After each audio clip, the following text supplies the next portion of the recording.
آج ایک قطرہ بھی کافی ہوگا، اج ساہ بھی نہیں کھلے راہ بھی نہیں، انج ٹوک انوکھڑے ٹوکدے نہیں، ٹر پویں تے فاصلے مک جاندے، گھر بیٹھے پینڈے مکدے نہیں۔ آج قدم قدم چلیں گے، ماضی کے گناہ تو ایک آنسو سے دھوئے جا سکتے ہیں نا۔ وہ ایک فقیر تھا، بازار میں کھڑا رو رہا تھا، تو کسی نے روک کے کہا بابا کیا ماجرا ہے، کسی نے مارا ہے، کیوں رو رہے ہو؟ اس نے کہا نہیں کوئی ایسی بات نہیں، ان لوگوں کے رویے نے رلا دیا۔ کہا کیا مطلب؟ کہا بازار سے گزر رہا تھا، ان لوگوں کو دنیا میں کھوئے ہوئے دیکھا تو میرے دل میں ترس جاگا، تو میرا خیال یہ ہوا کہ ان بندوں کی رب کی صلح نہ کروا دوں۔ تو میں نے پھر اس سے بات کی، تو آواز آئی ٹھیک ہے لے آ ان کو میری چوکھٹ پہ، ایک آنسو سے سارے گناہ معاف کر دوں گا۔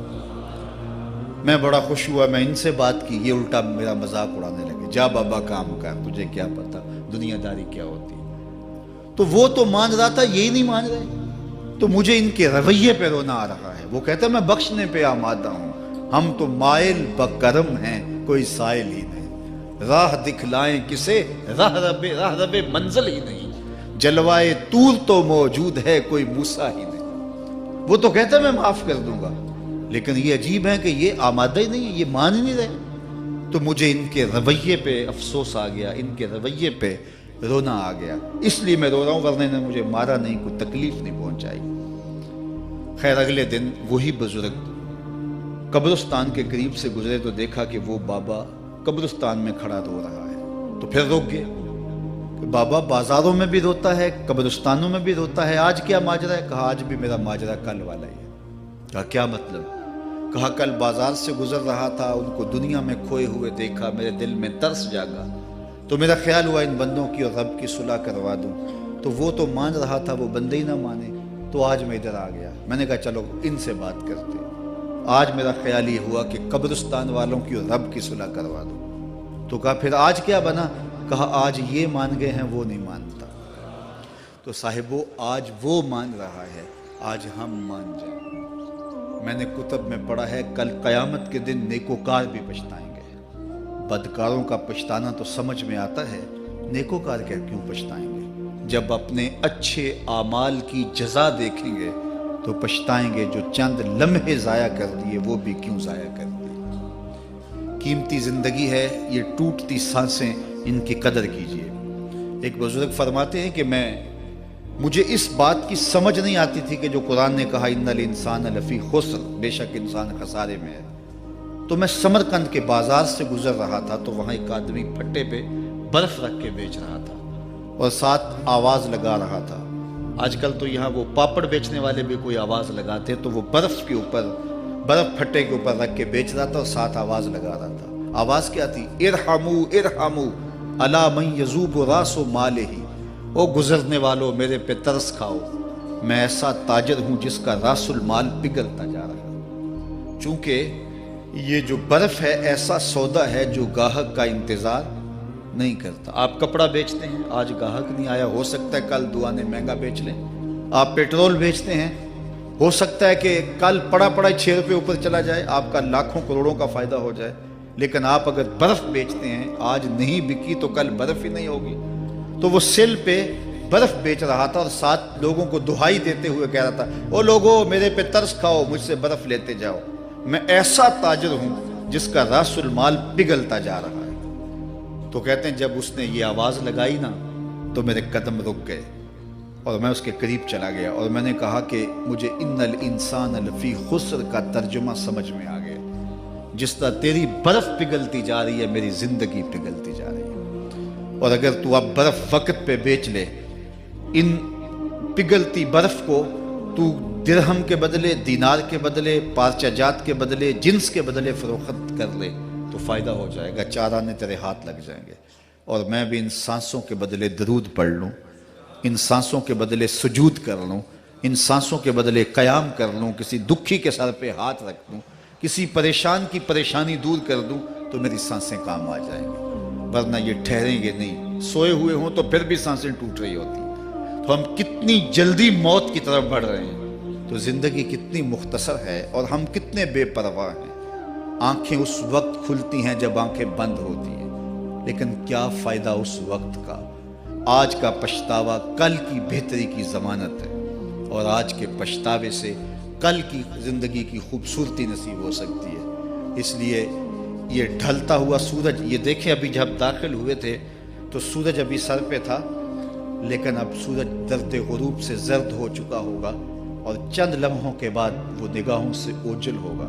میاں صاحب بھی بولے کہ زندگی تیری جو ہے ڈوبتے سورج کی طرح ہے، ڈیگرتے دن گیا محمد اوڑک نو ڈوب جانا۔ تو یہ میں اور آپ لمحہ لمحہ موت کے قریب ہو رہے ہیں۔ اس سے قبل کہ وہ وقت آئے کوئی حجت باقی نہ رہے، مجھے اپنی زندگی کو، آپ کو اپنی زندگی کو اللہ اور اس کے رسول کی چوکھٹ پہ حاضر کر دینا ہے۔ ہمارے میزبان محترم نے کہا والدہ ماجدہ کی بابت، تو آج ان کے اصالِ ثواب کے لیے میں اور آپ جمع ہیں۔ ایک وقت ہمارے اوپر بھی آنے والا ہے کہ لوگ ہمارے لیے جمع ہو رہے ہوں گے۔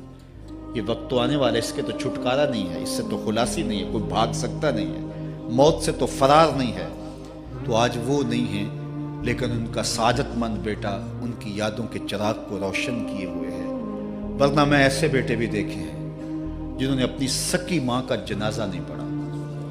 آپ کہیں گے کوئی ایسا بد نصیب بھی ہو سکتا ہے جنازگاہ میں گیا ہے لیکن وہاں جا کے کھڑا رہا ہے، جنازہ نہیں پڑھا۔ آپ کہیں گے کہ ایسا بد نصیب، میں نے کہا ایسے بد نصیب آپ نے بھی دیکھے ہوں گے۔ یہ کون سے بد نصیب ہیں؟ یہ وہ بد نصیب ہیں جنہیں جنازہ آتا نہیں، ساری زندگی لوگوں سے فراڈ کرتے ہیں، اور جب اپنی ماں مر جاتی ہے، اپنا باپ فوت ہو جاتا ہے، تو یہ فراڈ پھر وہ اپنی ماں سے بھی کرتے ہیں، اپنے باپ سے بھی کرتے ہیں۔ مجھے بتاؤ کتنا بد نصیب ہے وہ بیٹا کہ جو اپنی ماں سے، اور وہ بھی مرنے کے بعد فراڈ کر رہا ہے، اور اپنے باپ سے وہ بھی مرنے کے بعد فراڈ کر رہا ہے۔ اور کتنا خوش نصیب بیٹا ہے کہ جو روزانہ اپنی ماں کے لیے دعا کرتا ہے۔ اور میں کہتا ہوں اگر بیٹا نمازی ہوگا، بیٹی نمازی ہوگی، اہتمام سے دعا نہ بھی کرے، دن میں کتنی مرتبہ کہے گے ربنا اغفر لی ولوالدی، اے اللہ مجھے بھی بخش دے، میری ماں کو بھی بخش دے، میرے باپ کو بھی بخش دے۔ اور جب بندے ہاتھ اٹھا کے دعا مانگتے ہیں اللہ خالی ان ربکم حیی کریم یستحیی من عبدہ اذا رفع یدیہ ان یردہما صفرا، تمہارا رب حیا کرنے والا سخی ہے، کریم ہے۔ بندے جب اس کے سامنے ہاتھ اٹھا کے دعا مانگتے ہیں، اللہ فرماتا ہے مجھے شرم آتی ہے ان کے اٹھے ہوئے ہاتھ خالی کیسے موڑ دوں۔ انہوں نے میرے سے مانگا ہے، میں بھی نہیں دوں گا تو کس در پہ جائیں گے۔ میں ایک دیہاتی بات کرنا چاہتا ہوں، اتنے لوگ جتنے آپ یہاں بیٹھے ہیں، اتنے لوگ اٹھ کے کسی دنیا دار کے ڈیرے پہ چلے جائیں اور اس سے کچھ مانگیں اور وہ دے سکتا بھی ہو، تو کیا وہ آپ کو خالی لوٹا دے گا؟ وہ کہے گا ڈیرہ داری کی شان کے خلاف ہے کہ اتنے لوگ دروازے پہ آ گئے اور ان کو خالی موڑ دوں۔ تو جب تم اتنے بڑے ڈیرہ دار ہو اور تمہیں اتنی غیرت ہے کہ اتنے لوگوں کو خالی نہیں موڑتے، تو کریم خالی موڑتے؟ آؤ تو صحیح اس کی چوکھٹ پہ جھولی پھیلاؤ تو صحیح۔ پھر دنیا داروں سے مانگنا ہو تو ان کی زبان میں مانگنا پڑتا ہے۔ اللہ سے جس زبان میں مرضی مانگو، عربی میں مانگو، اردو میں مانگو، ہندی میں مانگو، سندھی میں مانگو، اقبال کے لہجے میں مانگو، سادی کے انداز میں مانگو، نہیں مانگنا آتا خالی ہاتھ پھیلا دو، وہ بند لبوں کی بولیاں بھی سنتا ہے۔ آؤ تو صحیح اس کی چوکھٹ پہ، اپنے ہاتھ پھیلاؤ تو صحیح۔ دنیا داروں سے مانگے تو ناراض ہوتے ہیں، خدا سے نہ مانگو تو ناراض ہوتا ہے۔ اللہ کل ما یابو بکم ربی لولا دعاؤکم، آؤ نا اس کی چوکھٹ پہ، دستے طلب دراز کرو۔ دنیا داروں سے مانگنے کے لیے وقت چاہیے۔ اس وقت تو صاحب سوئے ہوں گے، اس وقت تو ناشتہ کر رہے ہوں گے، اس وقت تو بیوی بچوں کے ساتھ مشغول ہوں گے، لیکن اللہ سے جب بھی مانگو، پچھلے پہر کنڈی کھڑکاؤ در رحمت کھلا پاؤ گے۔ دن کو مانگو، رات کو مانگو، مانگو تو صحیح، وہ تو اتنا کریم ہے۔ اچھا بت کو سامنے کھڑا کیا ہے اور زلیخا ہاتھ جوڑے بت کے آگے پکار کرتی ہے، روزانہ سے شام کھڑی ہو جاتی ہے، یا صنمی یا صنمی، اے میرے بت، اے میرے بت، بچھڑا ہوا یوسف ملا دے۔ سحر دم تک پکارتی رہتی، عمر بیت گئی، چہرے پہ جھریاں آ گئیں، بڑھاپا طاری ہو گیا۔ ایک دن رات کا پچھلا پہر ہے، بت کے آگے ہاتھ جوڑے یا صنمی کا وظیفہ پڑھ رہی ہے۔ اچانک نیند کا جھٹکا آ گیا، زباں بل کھا گئی، بولی یا سمادی یا سمادی۔ کہا جبریل جلدی جا، یوسف کے گھوڑے کا رخ موڑ دے۔ یا اللہ تجھے تو نہیں پکار رہی، وہ تو بت کو پکار رہی ہے۔ زباں بل کھا گئی، یا صنمی کی بجائے یا سمادی کے لفظ زبان پہ آ گئے۔ کہا جبریل اتنا عرصہ ہوا بت کو پکارتے ہوئے، اس نے کوئی جواب نہیں دیا، آج جیسے بھی اس کے لبوں پہ میرا نام تو آیا ہے، اگر میں نے بھی جواب نہ دیا میرے اور بت میں فرق کیا ہوا؟ تو آؤ آج کی اس مجلس میں ہم ان کی والدہ کے لیے دعا مانگیں۔ اے عرش کے مالک، ان کی والدہ کو حضور کی ماں کا صدقہ جنت کی بہاریں عطا کر، اور ہم اپنے ماں باپ کے لیے بھی دعائیں مانگے۔ اے اللہ ہمارے ماں باپ کی مغفرت فرما، ماں باپ کی قدر کرو۔ میں نے یہ بھی پڑھا ہے، جو اپنے والدین کے لیے روزانہ دعا مانگتا ہے، والدین زندہ ہوں تب بھی، فوت ہو گئے ہوں تب بھی، روزانہ ماں باپ کے لیے جو شخص دعا مانگتا ہے، ساری زندگی اس کے رزق میں بے برکتی نہیں آ سکتی۔ تو اپنے ماں باپ کو اگر زندہ ہیں تو قدر کرو، فوت ہو گئے ہیں تو ان کے لیے کثرت کے ساتھ دعا کرو۔ یہ گھنا سایہ ہے۔ کبھی آپ نے درخت کو دیکھا ہے کہ ساری دھوپ اپنے پتوں میں جذب کرتا ہے اور نیچے بیٹھنے والوں کو چھاؤں دیتا ہے؟ ماں باپ سارے دکھ اپنے اوپر لیتے ہیں، اپنی اولاد کو آسائش اور راحت پہنچاتے ہیں۔ قدر نعمت زوال نعمت کے بعد ہوتی ہے، جب نعمت پاس ہو تو قدر نہیں ہوتی، جب چھنتی ہے تو پتہ چلتا ہے کہ کتنی بڑی دولت تھی جو چھن گئی۔ میں تو آپ کیا، میری اور آپ کی حیثیت کیا، ماں کی کمی تو آمنہ کے لال نے بھی محسوس کی ہے۔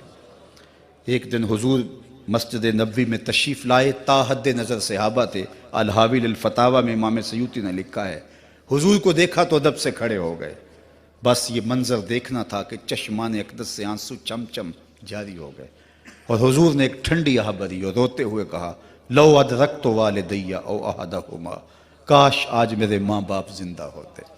انسان نے دکھوں کا دور دیکھا ہو نا، اچانک خوشحالیاں مل جائیں تو پھر انسان یہ آرزو کرتا ہے کہ میرے ماں باپ نے میرا وہ غربت کا دور دیکھا تھا، آج دولت کی چہل پہل بھی دیکھتے، آج میرے آنگن میں بہاریں بھی دیکھتے تو کتنے خوش ہوتے۔ اب حضور جب پیدا ہوئے تھے تو باپ کا سایہ سر پہ نہیں تھا۔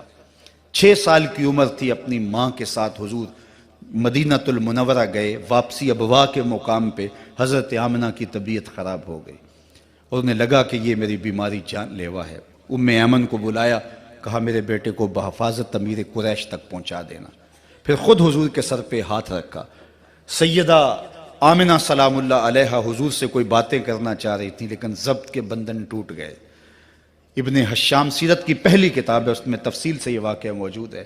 جب سر پہ ہاتھ رکھا تو حضرت آمنہ کی آنکھیں چھلکنے لگی اور روتے ہوئے آپ نے چند جملے کہے، کہا بیٹا ہر نئی چیز نے پرانا ہو جانا ہے، ہر باقی نے فنا ہو جانا ہے، میں بھی جا رہی ہوں، وَذِكْرَ باق، لیکن میرا ذکر نہیں مٹے گا، وَوَلَدْتُ طُہْرَا، اس لیے کہ تیرے جیسا پاکیزہ بیٹا چھوڑ کے جا رہی ہوں۔